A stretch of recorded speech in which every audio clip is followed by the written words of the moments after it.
Okay. There we go. It's connecting. Hello, Eve. How are you? I'm doing good. It says live up there. It does say live. I feel like we're live, allegedly. We'll see. Allegedly. We'll find out. We'll find Allegedly. out.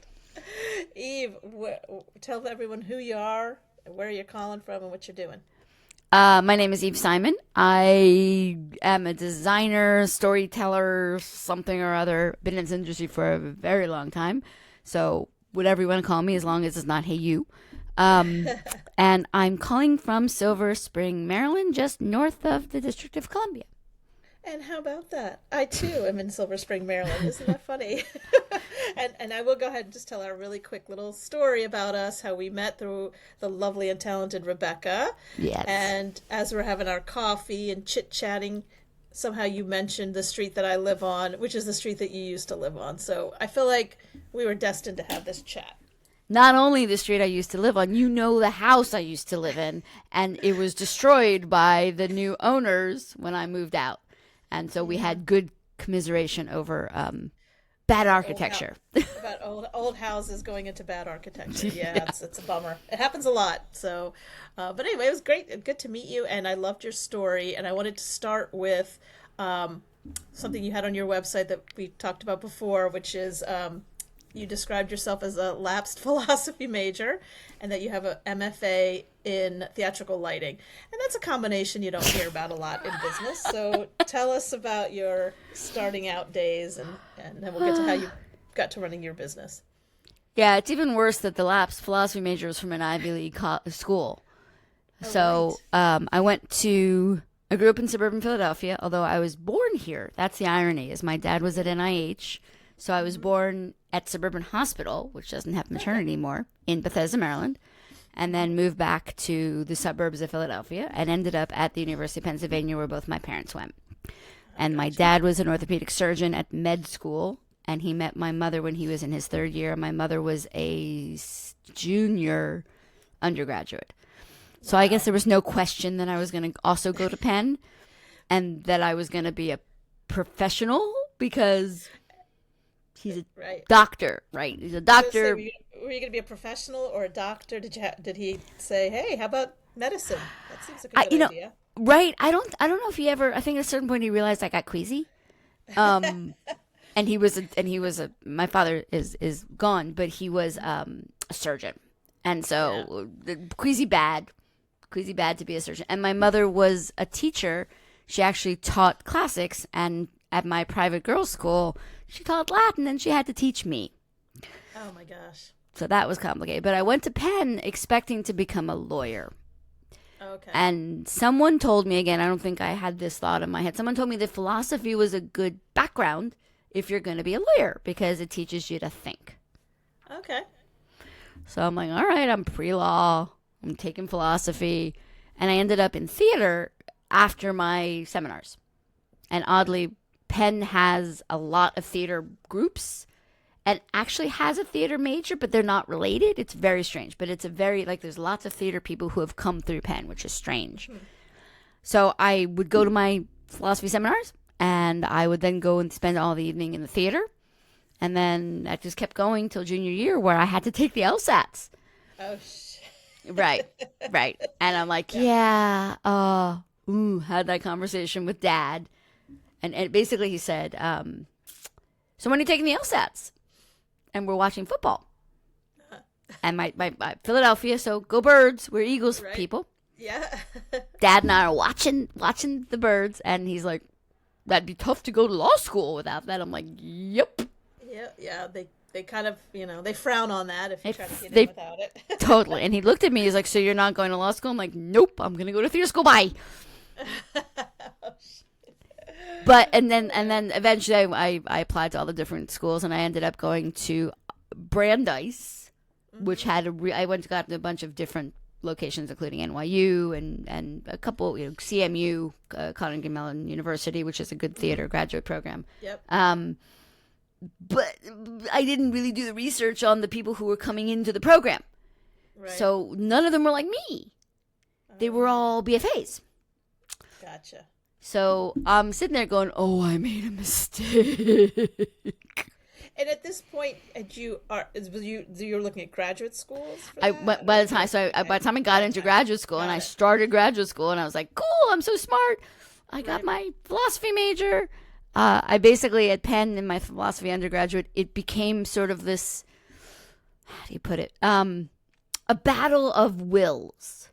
Like who was I going to be? Was I going to fail or were they going to pass me? And it came down to an oral, basically medieval philosophy oral exam.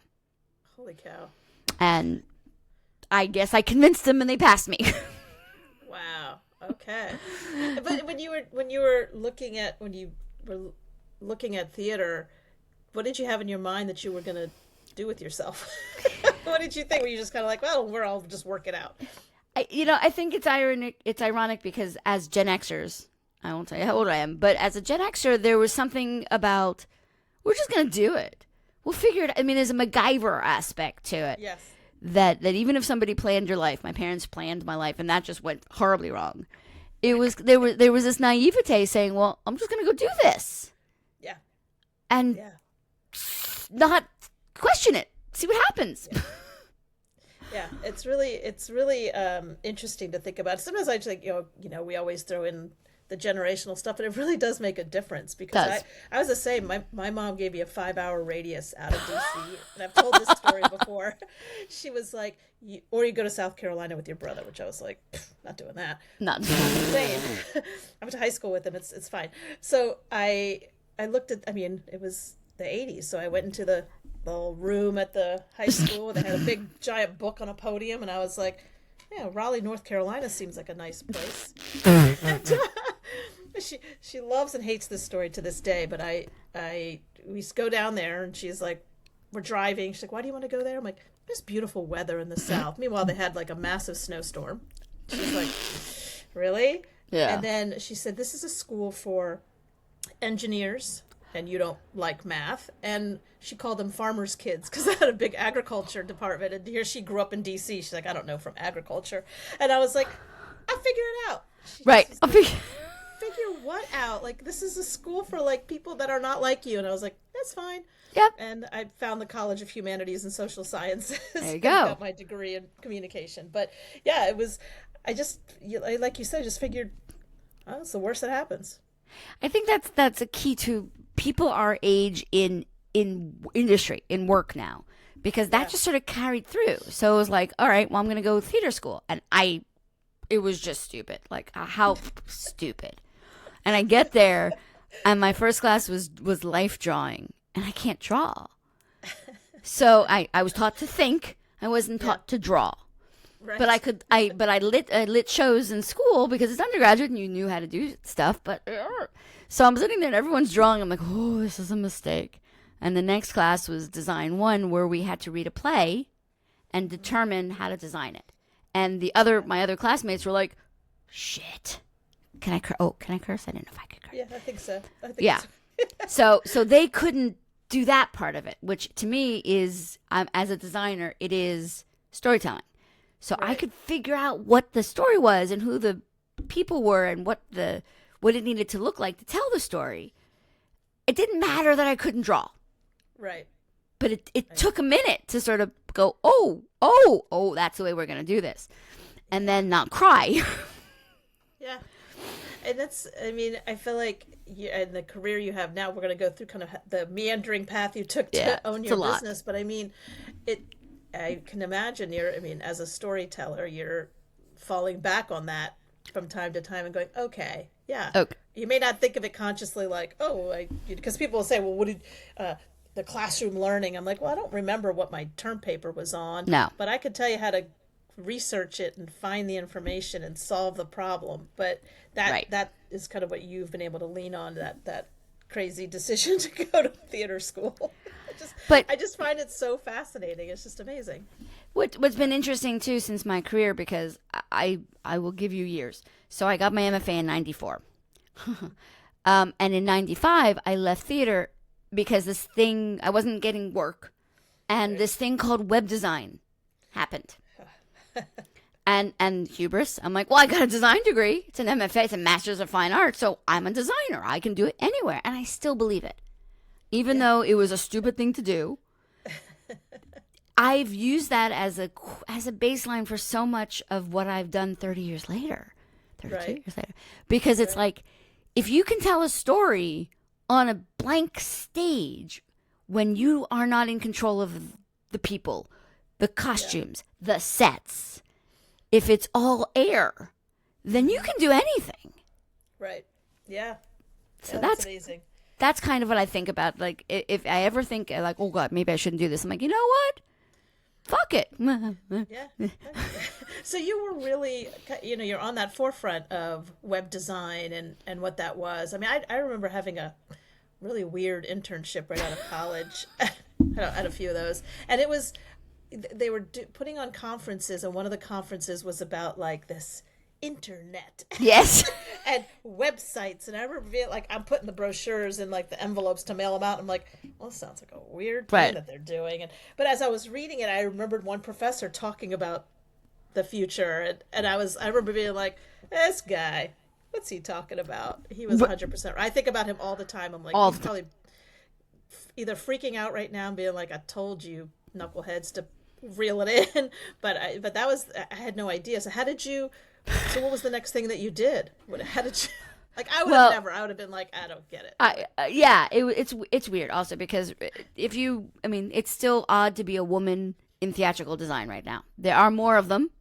There were only one or two well-known ones. There are more of them now, but at the time, I had a wonderful mentor who was male and older, and it never occurred to him that I would have a problem because he was never a 24-year-old woman in theater. So I Right. got out and couldn't get work, and I'm like, why didn't you tell me? And he's like, I didn't know. Yeah. So I looked at a bunch of different places and I got very frustrated. And I finally came back to school one day after I graduated and I said, I'm quitting. And he wasn't, my mentor wasn't there. The head of design was. And he yelled at me.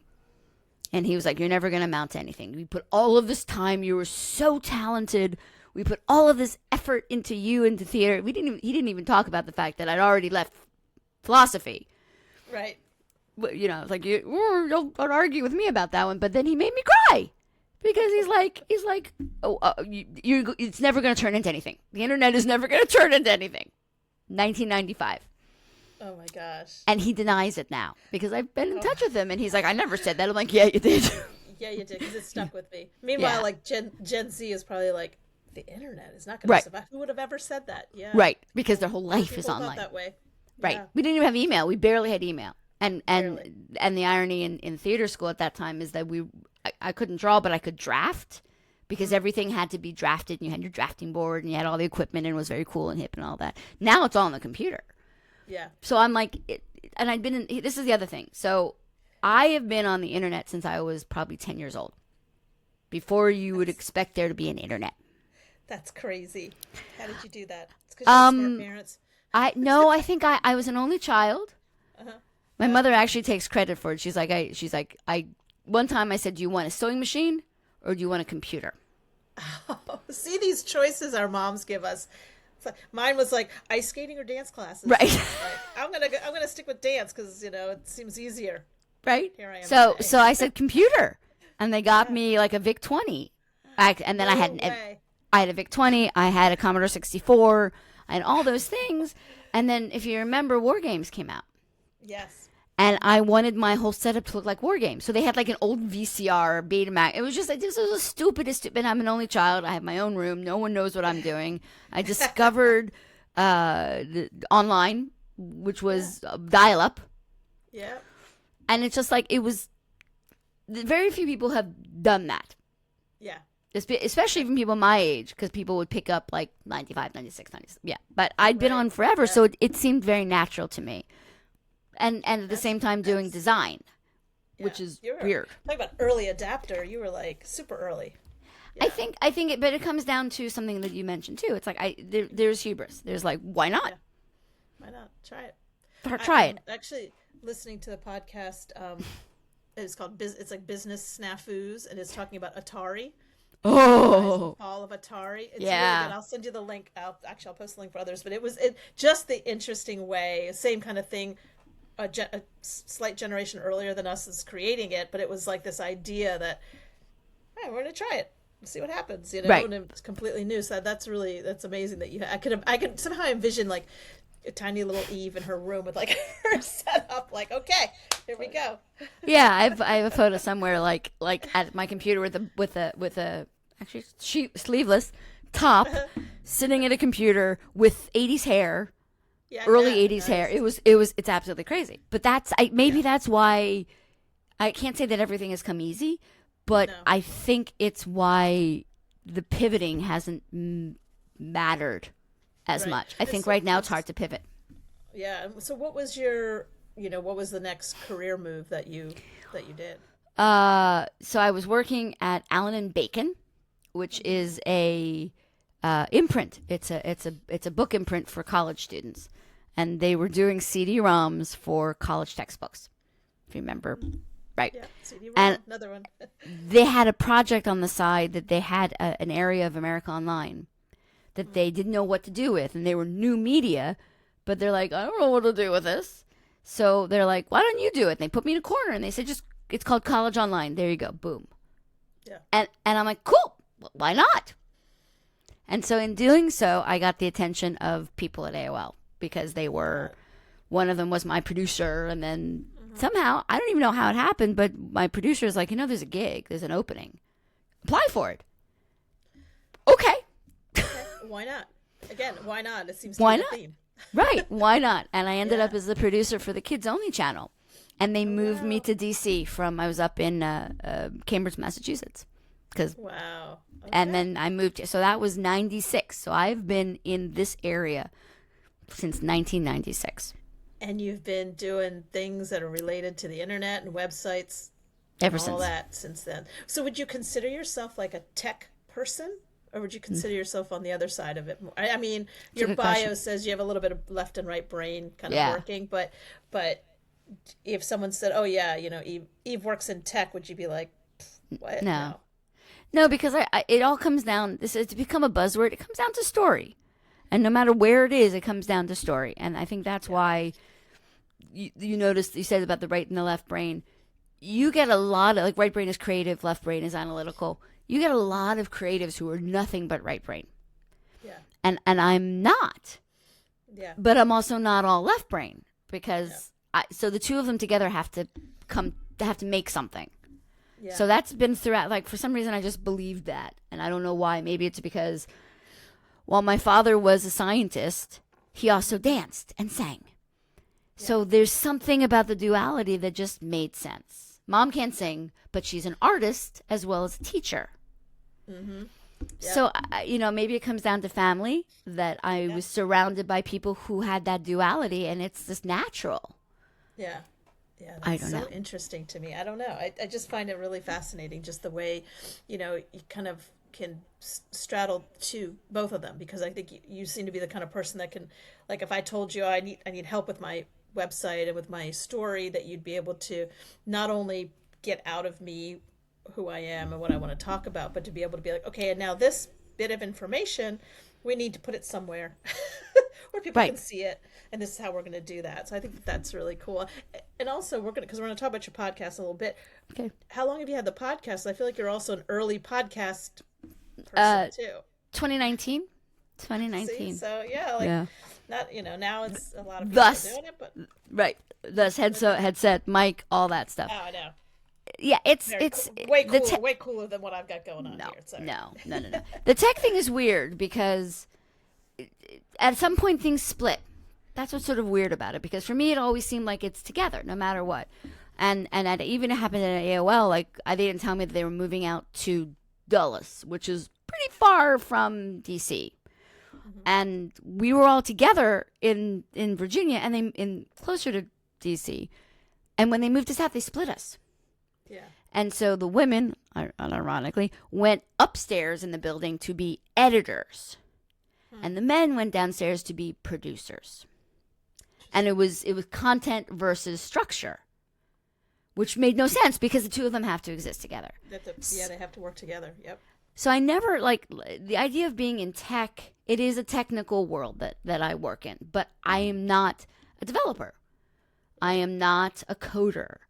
It comes down to, just like you said, it comes down to communication. And honestly, I will tell you, it comes back to philosophy. Because if you are an ancient philosophy person, like Plato and all of that good stuff, you will do the Socratic method, which is questions, which is also law school. Yes, yeah. And I'm the kind of person, when I work with someone, that I ask more questions than I answer. Because it's that's, if you just keep asking questions, you're going to find the truth. Whether they know it or not. You just get it out of them. You ask them questions and you figure out what they're not saying. Right. And that's what you then ask more questions about. Yeah, that's amazing. That's so great. And I feel like that is such a skill that can be used in so many different places, right? It's just asking the questions and asking the questions. And, people, once you kind of get them comfortable, they like to talk about what they know and what they think they want to say. And then someone like you is able to really craft that into something special. It's such a great skill. I wish more people did that now. I think I hope it's not dying with us, because it might be. Mm-hmm. It might be. I know. But I hope not. I hope not either. And I hope not with like, I've always been like, yeah, let me know what the technology is and the advancements, but I don't want to rely on something where I don't use my brain. Like we were talking earlier, like sometimes I like to print things. That's my old school way of, just kind of I always have my pen in my hand. I might not even be writing anything. It's just like something that makes me feel comfortable. Yeah. But I don't know. I'm a little concerned that it's gone away. It's gone away. I hope not. And that storytelling piece, we used to kind of always roll our eyes at Whole Foods, because when I worked at Whole Foods, because it was like, we've got to tell the story about this product and this vendor and this thing. And we did, but it was also sometimes like, oh my God, does everybody have a story? And as it turns out, everybody does have a story. Everybody. Everyone has a great story, an interesting path that got them to where they are. So agreed. That's why I do this, because I want people to be able to share how they got there. Which I think is amazing. I think more people need to do what you're doing to understand there's more than one way to skin a cat. Totally. And you could be skinning a philosophy cat and then later skinning a web design cat. Why not? Right. And also the idea, I mean, at least when we were in school, there was this whole idea of like, we got to go up that corporate ladder and it's going to be a straight line, straight to the top. And then you got there and you were like, oh no. Oh no. What did I do? Sometimes I'm going backwards. Sometimes I'm going down, sideways. Sometimes I'm not even sure if there is a ladder. You're just like, well, I don't know what happens next, but here we go. Exactly. So yeah, I think that's it. And I think your philosophy background is really, it's just so cool. I think as a Greek, we're all philosophers. That's right. Oh my God, that's right. So when I talk about Homer, you're like, yeah. Homer. Yeah, of course. My pal. My guy Socrates. Right? So you do these sort of corporate jobs. Yeah. Right? You work for a bunch of people, and then what was I think I can do this on my own. What was the moment that took that path? There's the sanitized version and then there's the real version. Which one do you want? I mean, we like to keep it real. You don't have to name names if you're concerned about it. I will never name names, but the reality is, so over time I ended up with an agency, but it seemed like a kinder, gentler agency because we developed websites and digital marketing for progressive nonprofits. Cool. And I was creative director there for 13 years. Right. But things changed in that world because, money and all that. And I was blindsided when all of a sudden they sort of replaced me while I was there. And I didn't know because I'm like, I'm still doing my work. This is great. Let me help her. Mm-hmm. And then in my review, she says, so this is it. And I'm like, what do you mean this is it? She's like, well, we're going to give you plenty of time to find something and you can be here, but you're done. And I'm like, really? Yeah. That was surprising. So unfortunately, at the time she did that, I am several protected classes. So I am a woman. I was over 40. And anyone who's listening who's over 40, know that you have employment rights that are different, especially now with all the layoffs going on. And I have a disability. So I think this woman might have been clear on that, and she had to delicately handle it. And I just figured out, all right, well, this is a bummer. This is family no longer. And I guess I got to go on my own. Or I got to leave and then figure it out. again, figure it out. So it was stand up my own business, apply to all the jobs. And whichever hit first, that's what I was going to do. And the business hit first. And it was the best thing, everyone says that in retrospect. It was probably the best thing that happened because I think that my skills had started to atrophy. I think I was doing, sometimes when you look at like stock art, it's the story of the photographer, not the story of the person using it. I think I was doing their story, and I had more stuff to tell. And my podcast was starting to pick up around that time. And so I'm like, you know what? Hell with it. Let's just do it. Yeah. And Sometimes it is that kick in the butt that does it. Like, it's always a shock. I had a very similar experience. And it's, at first, it's ego, right? You're like, what? But I'm the best thing that's happened to this place. Like, why would you get rid of me? I'm fantastic. And then you're just, when you have the time to sort of sit and be like, well, and that's what keeps me running my business. Honestly, it's like, am I going to have to prove myself over and over? And over, yep. But then the reality hits. I think that this is a good point for consultants or would-be consultants, because I didn't know in the back end that they were about to sell the company. And one of the reasons that I was kicked out was because they needed their bottom line to be different. Yeah. And so about a month after I was pushed out the door, I picked my end date and I did all that stuff. And then about like 3 weeks later, I hear they have a brand new brand and they've been bought by somebody else. I'm like, oh, and it has not gone well. They gobbled up our existing brand, and within a year they sunsetted it. And then some of the people were still there, and then one by one, a lot of them have moved on because it's not the same place anymore. So I think that my whole career has been marked by right place at the right time and just dumb luck. Because I think if I had stayed there, I think I would have withered away. Right. And it hit at the right time. I was literally about to be 50. I was 49 years old. I'm giving away my ages. And I'm like, you know what? This is the next step. And as things started to unfold, it was also the pandemic. Yep. So it was October 2019 when I left, and I turned 50 November 2019. Yeah. And it just, I'm like, you know what? No one's going to tell me no. And as the years have gone on, I can't ever imagine going back and working for an individual or a boss anymore. I'm sure you're in the same boat. That's why you're a consultant. Yep. You figure out your way. And I sort of wish that I had taken that step and been a little braver earlier. Yeah. Well, but it's scary though. Yeah. I mean, especially when you're getting a paycheck and things are fine. Even if insurance. You're just like, get insurance.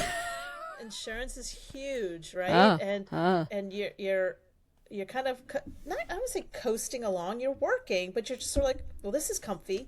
Yeah. And I think that's also the trick that is played on us, which is you're very safe here. Correct. You have a job but you're not. with benefits, But you're not. I think that's what. So not. Exactly. Not. Everyone who's listening should hear that too. That corporate life is not to benefit you, and every ounce of work that you do is for their bottom line, not yours, or your fun. There's no. If that's what you want to do, it's fine. It's a respectable way to live your life, and know that there's no safety. I mean, even in the federal jobs that we thought were so safe, look what just happened in the last year and a half or so. And it's like, especially for those of us in DC, that was your secure job. That was the job that a lot of people I went to high school with who were like, that's my goal. My parents were feds, and I'm going to do the same thing. Mine weren't. I mean, mine were completely different, but I think that just kind of shows like there's no one's out there being like, I'm going to keep you around forever. And if it's not, and if you're doing it because of safety, and then you find out there is no safety, then what's the point? Then why bother? Why not work?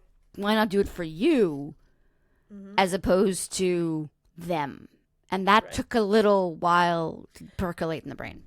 And I think sometimes it does take experience too. Like once you've had those years of work experience, you're like, oh, I can use this and build my own business or do my own thing. And even if you don't know everything, there's a way to say, these are the skills I have, these are the ones I don't have.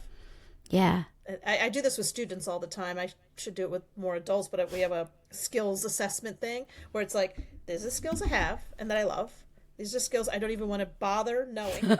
Like, Right? if you know that you don't like doing this stuff, let's cross it off. And these are the ones that I'd like to learn. I'm not quite there yet. I'm like, then we have an idea of which way you want to go. But I think that if you don't have, you need a little bit of experience, and then it's still scary. Yeah.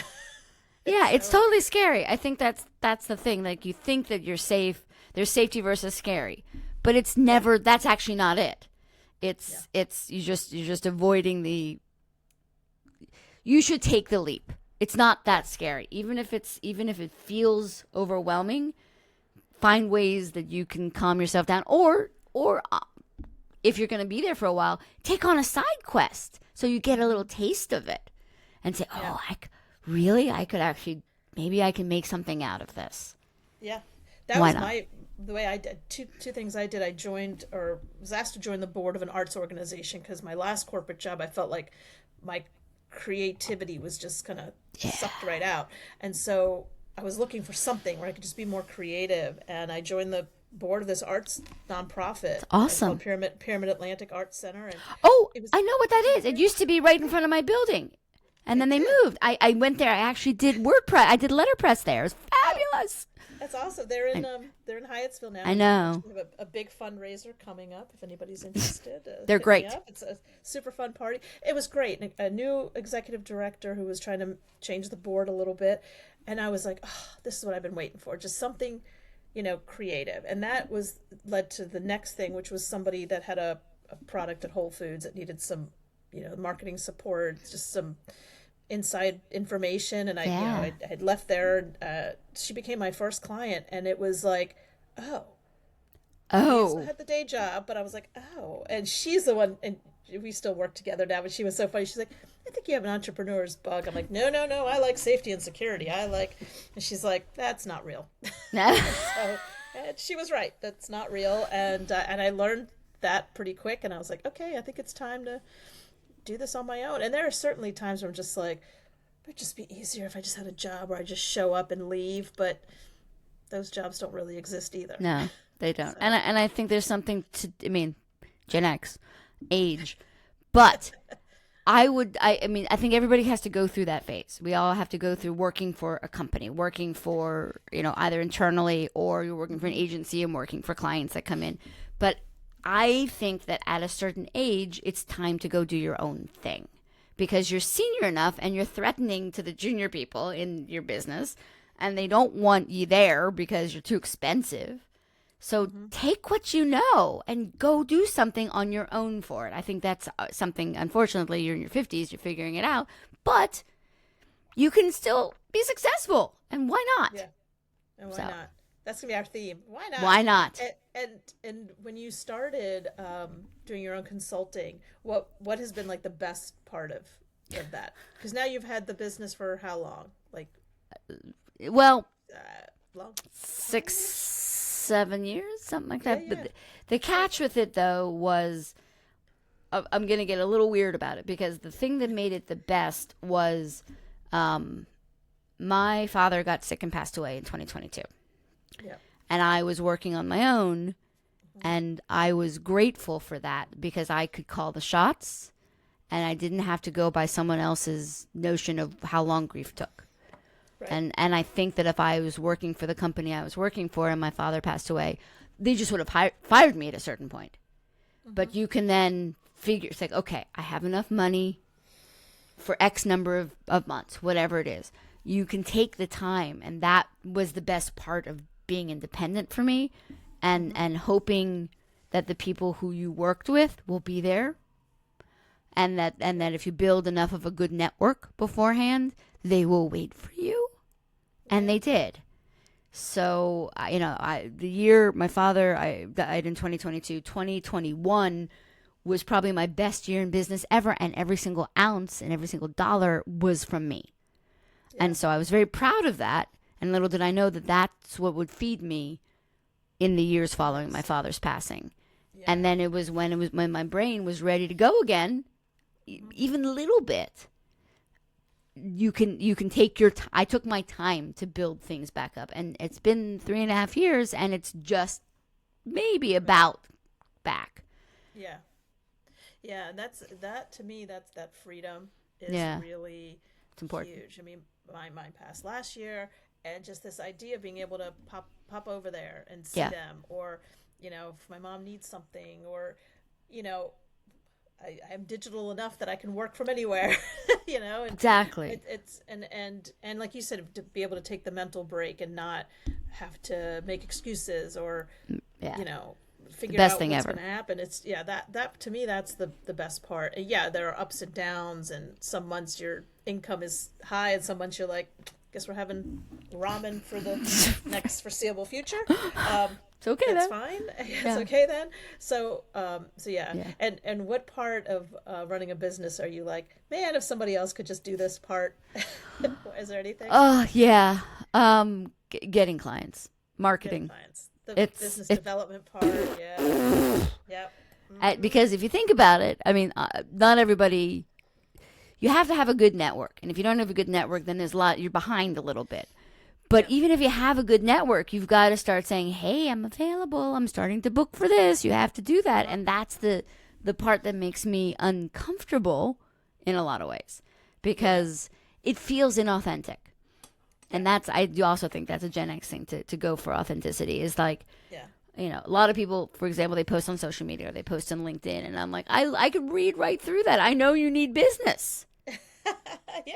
That's why you're And it, doing this. right. But what's wrong with that? I don't. There's nothing wrong with it. It's just Yeah. me personally, I struggle with it because so It's much of hard. marketing feels like a lie. Right.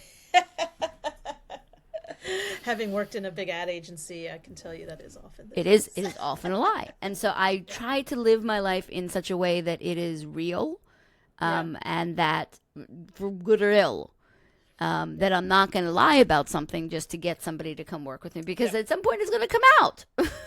Yeah. It never works. It Never never works. works. So that's But hard. yeah, but I do think it is the hardest part. But the network helps, and Yeah.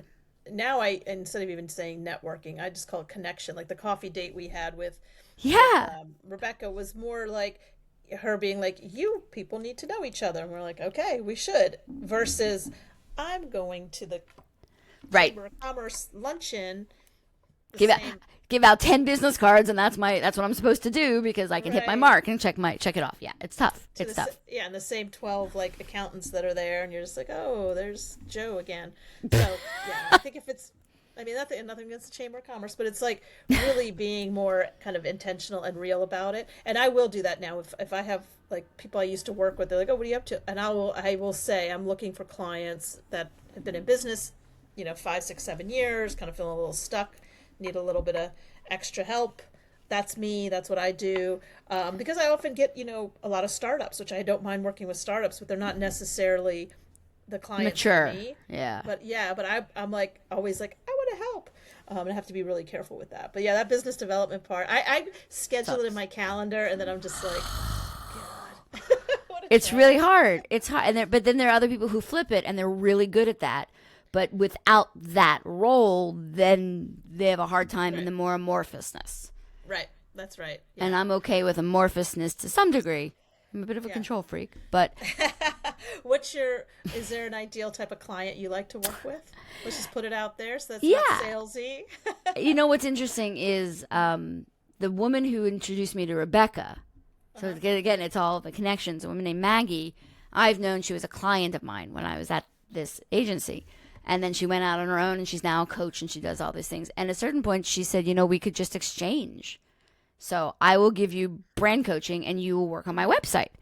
Yeah, And the things that she uncovered in the brand coaching were fabulous yeah, because it brought it down to really thinking specific. So yeah. what I think I enjoy working with most are good people. I mean, you can't probably Democratic. Um, Companies who know what they're doing, even if it's a young organization, Mhm. they know who they are, they know what their business is, but they don't know how to present that online. Got it. That's my ideal client. Somebody who's Yep. like, I'm a good business person, but I suck at websites, and my current website embarrasses me. Yeah, That's great. And that literally came out of work with Maggie. Her name is Maggie Sterner. Anyone wants to look her up. Yep. She's fabulous. Yep. Yeah. I think that's another thing a lot of us that have our own businesses forget is that there are other people out there that can help us. And Rebecca and I do some bartering too. Yeah. My positioning, and she was talking about someone who pulls the information out of you. It's like, whoa, that's amazing. So yeah, I think that we forget that we need to have that community around us that can be like, hey, I know somebody who can do that. And Agreed. here's the other person that can do that. So I want to switch though, because I need to talk about this podcast. Oh dear. Called GenX Stories. Yes. Yes, it's called GenX Stories. Yes. All of us, we Gen Xers, we might be forgotten, but we love to talk about our generation. What makes us special? It's funny because it didn't start as a podcast. Okay, tell me. It started as I went to my 25th University of Pennsylvania reunion. Mm-hmm. And maybe it's because we were all theater people, or maybe we were all creatives or something, but everybody looked young. We looked like 25 years didn't happen. And they had energy, and it was cool, and it was fun. And I'm like, is it because we're Gen X? And this is before anyone was talking about generations. Right. So this was 2016. Yeah. And I'm like, I think it's. So I registered GenX Stories domain, and I think I put together Instagram or something, whatever. But I tried to make it a writing project because I write a lot. So I figured other people would write. No one wrote. So end of the, spoiler alert, nobody wrote. And I'm like, well, that's it. That's totally it. And then around that time, everybody, I think Joe Rogan was around at that time in terms of podcasting. And people were talking about this podcasting thing. And I'm like, what's that? And literally, I'm looking for the book. There was a podcasting for dummies. There's still a podcasting for dummies book. Nice. Bought all the books, tried to figure it out, tried to understand it. And then as I got through all the technical things, which is very similar to how you learn HTML or you learn how to hang a Lico in lighting. Once you get through that, it's all story. It's all design. It's just audio, not visual. And that was like, and that's where this came from. That's where microphone and the funky, all this stuff. I didn't, now everyone does, and they have headphones on and they're cool. Right. This is just how it works. But it then moved into a podcast with I figured it had to be a duo because I tried it one and it doesn't work. You know this when you speak to people. Like webinars are weird because you can't get feedback. You need an audience. Yeah. And I did it with she and I, and we had been friends since 1996. Actually, probably 6 or 7 when I moved to DC, and she was at my wedding. I'm divorced now, but she was in my wedding. So I'm like, well, and she was interested in doing something that was Gen X, but it never occurred to me that Gen X had different tones. So she and I did the first season together, first 12 episodes, and through it was clear that she really wanted to talk more about Gen X women and menopause and all those issues that are really important. Right. But that's not what I saw at my reunion. Gotcha. And so we did the episodes, and then by the end of it, we were like, yeah, we're not going to do this anymore. And I then didn't cancel it. I'm like, okay, well, there have to be other people. So I started going back to college, and then I went to graduate school. And if you remember during the pandemic, everybody was doing Zooms because we had Zoom happy hours. Remember those? Yes, I do. Yep. So I had seen one friend from Penn Theater on a Zoom, and I'm like, oh, Courtney, she could do that. I saw a bunch of friends in another Zoom, which was a Brandeis Zoom, because you can't leave your apartment. Right. And I'm like, Chris could do it. And then suddenly, when I was back looking either a job or do my own business, someone introduced me to an event planner. Do you ever remember the name Blog Her? It was yes. Yeah, she was the event planner for Blog Her, which is a woman blogging everything. It was mommy bloggers, and it turned into everything else. She did all their events, and so a friend introduced us, and we got along like wildfire. And I'm like, well, I guess Lori. Oh, I only know Lori for like 6 months, but maybe Lori will do it. So I got all of them together and said, how is this going to work? And it was like magic. It was just magic. And so it was the second season of the show, but it was the first season of all of us together. And we decided it was not going to be just pure nostalgia. We decided it was going to be what it was like when we were kids, and then what that's changed to as a grown-up and how we have changed. And it is adjusted over time, but we're finishing up our 7th season, which is 6 seasons together now. Wow. And it's crazy. It's gone through ups and downs. I think that's what makes it real too, because it's gone through 2 parent deaths. Mm-hmm. It's gone through a sibling passing. It's gone through another divorce. Yep. It's and we've just adjusted it, and we've been there for each other. Life stuff. Yeah. Right. It's life stuff. Yeah. And we're still there. We went through 2 elections. Right. And the first election we're like, phew. The second election we're like, shit. And then there was even a question after this most recent election. They said that the bulk of Gen X voted the way I wouldn't have voted, which was shocking to me, because I know a lot of progressive Gen Xers, but there's a whole group of non-progressive Gen Xers. And I posed the question to these friends of mine, and they're like, no, we're going. We look forward to this. This is the break that people need. So we don't go political. We try not to go too serious. Like, we literally just recorded an episode about aliens. Like, why not? Back to why not?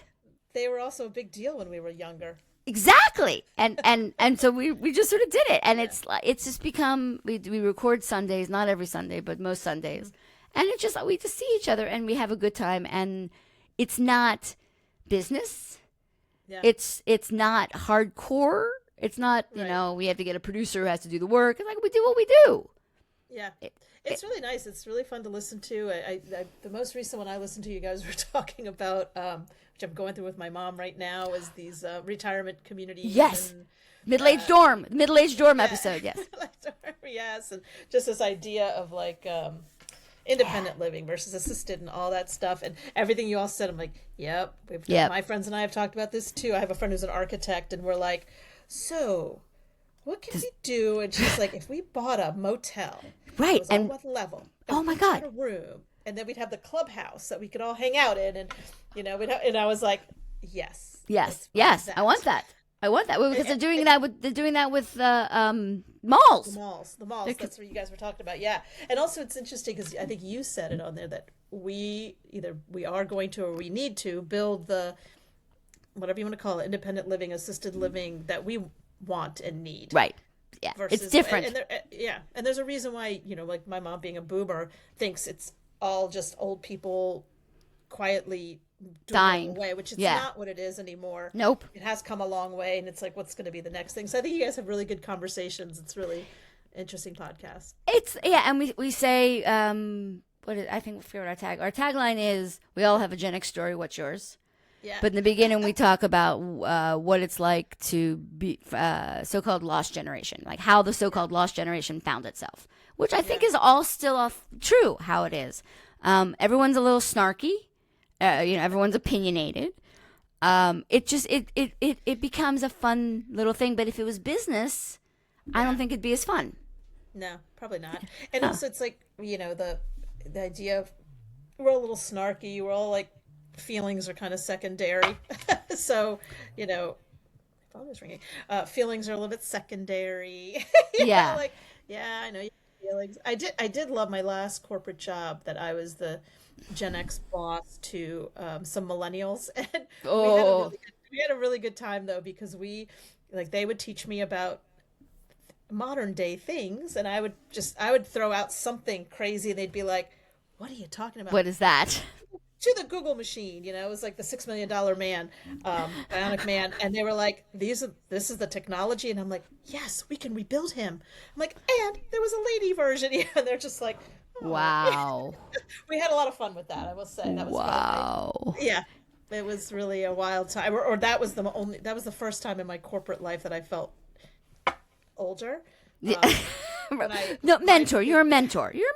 Well, when I applied for the job, I'd always had a corporate email, so I had to use my personal email, which was Yahoo, because that's the email that I had from before I got the job at Whole Foods. Oh. And so, she's still a dear friend. She may see this. She's my favorite millennial. She's getting married this year. She sent me an article, no context, no nothing. It just said, call grandma, Yahoo's been hacked. And I turned around my little cubicle, and I was like, how dare you? She's like, I think it's time for a Gmail account. And I was Yeah, like, it's true. she's right. So I learned a lot from my favorite millennial, and hopefully I taught her a thing or two. I We mean, we try not to, yeah, we try not to do too much intra generational war. yeah, correct. Because I have opinions because Yeah, I was let go by a millennial. So I have opinions. same. We did interview. So Chris and Courtney both have kids, and we interviewed Chris's daughter. She's a Okay, guardian because he's a guardian, and so she's Gen Z, and she was like Yeah. awesome. So and then we know there's a lot of Gen Zers who are not, but she wants to be. She wishes she was born Gen X. She was born in the wrong generation. So that was pretty cool. You know, we've done a lot of different things. We've gotten a couple awards, which is nice. Yeah, and you just got written up in AARP magazine or online. I don't remember. It's so AARP has a couple brands, one of which is called The Girlfriend, which is women over 40. And so they reached out to me and said, "We want to highlight you on the top 6 Gen X podcasts for women by women."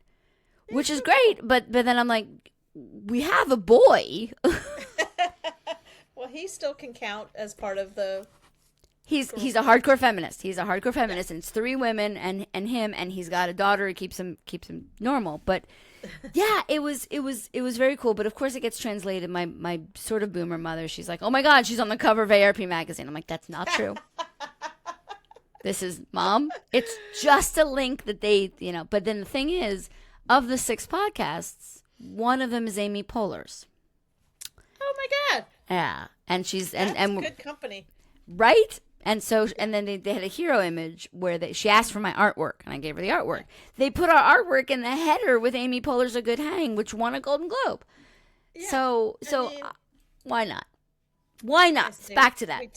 we take the credit where we're gonna get it. Yeah. I love that. That's amazing.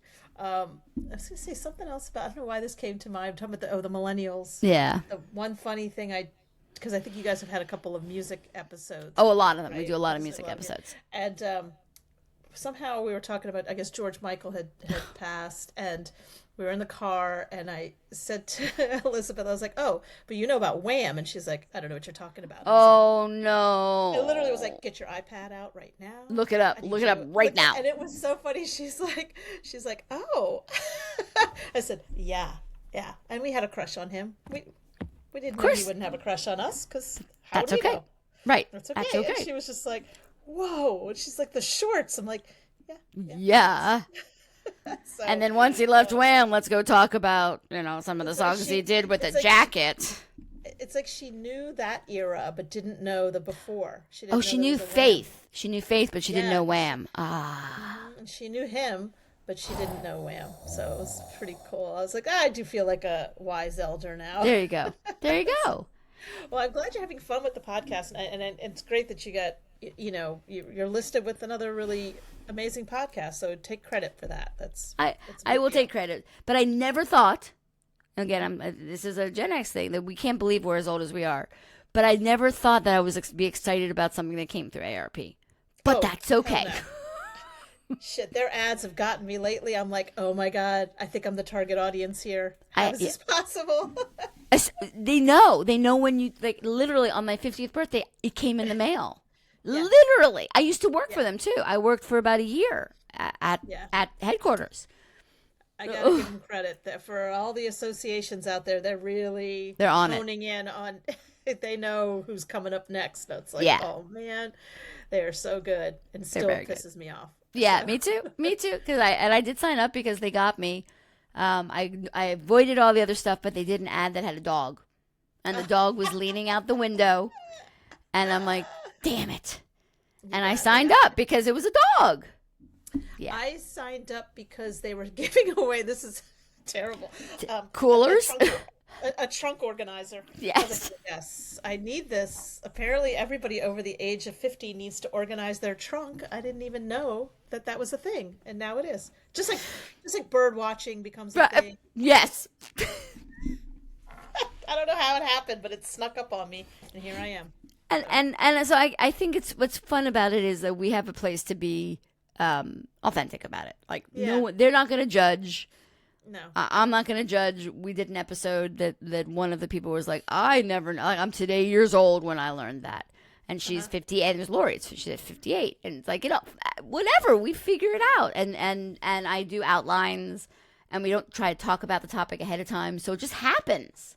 Right, so it's more conversational. And Yeah, fun. it's conversational, and it's real. That's really, if it ends up ever being not real, that's why we don't do ads, because there's nothing authentic about all of a sudden I'm reading an ad. It's just not going to happen. It's hard enough that I'm wearing earphones and I got a microphone. Right. It's not doing it. Yeah. I'm always like, oh, do I need to throw a scarf on? Like, what do I need to do? Do I need to Right? look better? I'm like, well, this is about as good as it's going to get. So, Right. And awesome. and you do the Zoom, you do the pandemic. What is it? The mullet.